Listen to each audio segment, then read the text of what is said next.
J'aimerais vous entendre, Dominique, parler d'une journée avec les bénévoles, parce qu'on voit, on peut pas se passer. La famille ne suffit plus pour s'occuper d'un enfant. Je crois que franchement, sans bénévoles, il n'y a pas de méthode. D'ailleurs, on en a déjà parlé avec Catherine, puisqu'on est un peu le nerf de la guerre. J'ai commencé avec une petite fille tout à fait, on va dire, amusante, entre guillemets. C'était un petit zébulon. C'est une enfant qui montait sur tout. Sur les fenêtres, sur les armoires, sur les poignées de porte. Donc, vous imaginez la vie familiale où on est obligé de vivre en vase clos, de mettre des serrures partout, de monter les serrures, de fermer les fenêtres, de pas pouvoir s'aérer. Donc, elle avait 4 ans.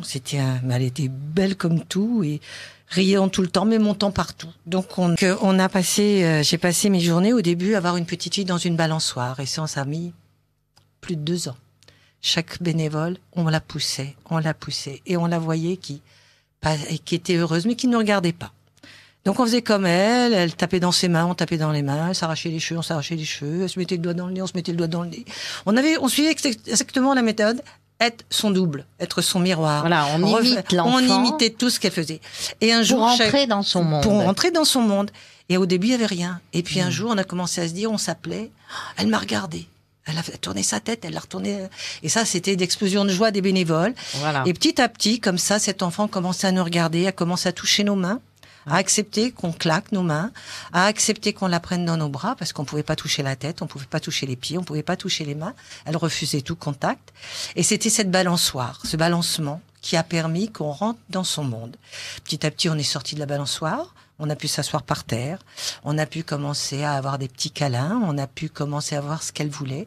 Et à chaque fois qu'elle prenait quelque chose, que ça soit n'importe quoi, que ce soit un petit bout de papier, que ça soit une petite poupée, parce qu'elle regardait rien en fait. On se rend bien compte que rien ne les intéresse, à part l'objet qu'ils auront pris eux-mêmes et qu'ils vont s'enfermer dans leur monde avec cet objet, comme disait tout à l'heure Madame de Laprelle, une voiture qu'on ouvre, qu'on ferme, une porte. Et ben nous, on prenait l'autre voiture parce qu'on avait tout en double. Et on faisait comme elle, pardon. Et on ouvre, on ferme, on ouvre, on ferme. Et puis d'un seul coup, quand on nous a regardé faire ça, eh ben on faisait rouler la voiture. On fait rouler la voiture. Et puis on attend. Et puis si elle fait rouler la voiture, eh ben on va faire sauter la voiture en l'air. Et puis, en fait, toute notre séance s'est fait comme ça. On attend ce que l'enfant va faire.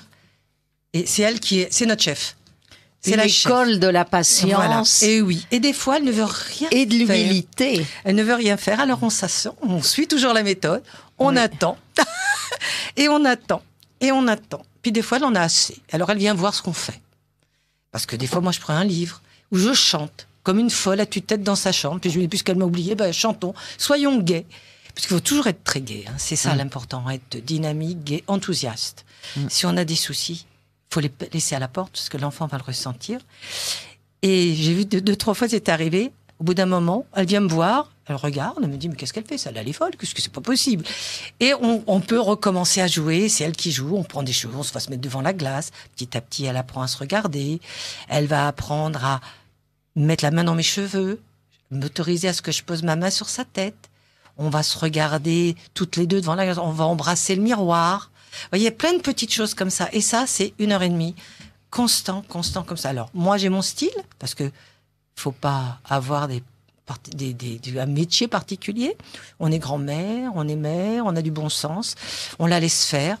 Et puis, chaque bénévole, elle nous a captés. Elle a bien compris comment on est. Elle vous reconnaît bien. Tout à fait. Mais elle a bien compris notre caractère. Oui. Avec une personne qui est faible, qui est fragile, je veux dire, physiquement, elle ne demandera jamais beaucoup de choses. Avec quelqu'un qui est dynamique, elle va vous monter sur le dos, faut la porter. Elle va faire plein de facéties. Avec une autre qui est posée, elle sera posée. Voilà, donc vous voyez, l'enfant est très intelligent en fait, parce qu'il nous a bien capté de l'intérieur. Et puis de temps en temps, il nous fait tourner en bourrique, ça c'est sûr. Mais ça c'est maintenant, c'était pas au début. Et au fond, vous essayez de rentrer dans son monde par le jeu, et vous essayez de l'attirer après dans le vôtre? Pas du tout. C'est-à-dire qu'on essaie d'améliorer ce qu'elle fait, on développe. Si par exemple elle est en train de jouer avec une poupée, ce qui est assez rare au début, ça vient vers la fin, si elle joue avec la poupée, peut-être qu'à un moment je vais la déshabiller, voir ce qu'elle va faire. On a 2 poupées. Je déshabille la mienne et j'attends. J'attends, je la regarde de coin de l'œil, je vois si elle déshabille sa poupée. Si elle la déshabille pas, ben c'est fini, c'est foutu pour cette fois-ci, on recommencera à autre chose. Ah oui. Voilà. L'autre fois, j'ai fait donner un bain à une poupée. Je me suis dit, je vais voir ce qu'elle va faire. On avait amené de l'eau. Elle m'a regardée. Je lui ai dit, mais tu laves comme ça. Elle a pris son petit savon et j'ai vu qu'elle lavait ce bébé à la main. J'avais amené une petite éponge, mais elle n'en a pas voulu à la main. Après, j'ai dit, on la sèche. J'ai tendu une serviette. Elle a pris le bébé. Mais il y a 3 ans, on n'aurait jamais fait ça. Elle aurait attrapé le bébé, elle l'aurait tourné sur la tête et elle me l'aurait envoyé promener. Ça rentre tout petit peu par tout petit peu. C'est vrai que les progrès, suivant les enfants, suivant le nombre de séances aussi, suivant le travail qui est fait aussi à la maison, parce que comme disait Madame de Laprelle, je crois que c'est constant, il faut rien abandonner. Dès qu'on a fini les séances, à la maison, ça doit être pareil. Et si, je pense que à la maison, ce n'est plus pareil, l'enfant, en fait, va perdre un peu de temps, puisqu'il est dans Parce que là, vous parlez du centre Ludéveil. Oui, au fond. mais dans la maison, si j'étais chez les parents, ça serait la même chose. Ce serait la même chose. Il est dans sa salle, on rentre, on sort, on rentre, on sort. Les parents nous voient à la sortie, discutent avec nous. Mais une fois que le dernier bénévole est parti, la vie familiale reprend. Mais il ne faut pas qu'on mette l'enfant devant la télévision.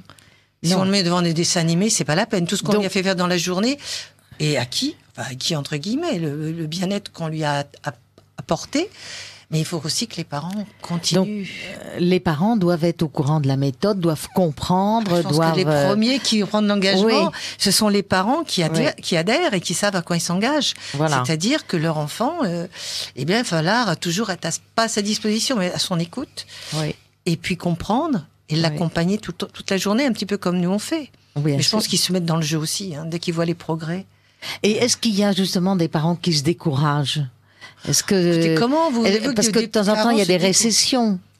Il n'y a pas toujours des progrès. Oui. Non, je pense enfin, Madame de Laprelle, moi j'ai lu son livre et j'ai vraiment aimé énormément. Il y a des récessions, mais heureusement qu'on a Madame de Laprelle et qu'on a les psychologues. Parce que voilà, quand on voit les récessions, pour nous les bénévoles, c'est terrible, difficile. Parce que là, d'un seul coup, on ne comprend pas. On n'est quand même pas des spécialistes. Même si on a du bon sens, ça ne suffit pas toujours. Donc, de pouvoir appeler la psychologue ou Madame de Laprelle ou quelqu'un qui connaît bien les méthodes, ça nous remonte un peu le moral. Parce que là, on apprend que il y a peut-être eu un événement, peut-être que les parents sont pas bien. Elle est peut-être fatiguée. Donc, on apprend plein de choses comme ça. Et donc, il suffit de laisser passer une semaine ou deux et l'enfant repart de plus belle. Quelquefois, fait de belles avancées. Bien sûr, bien sûr.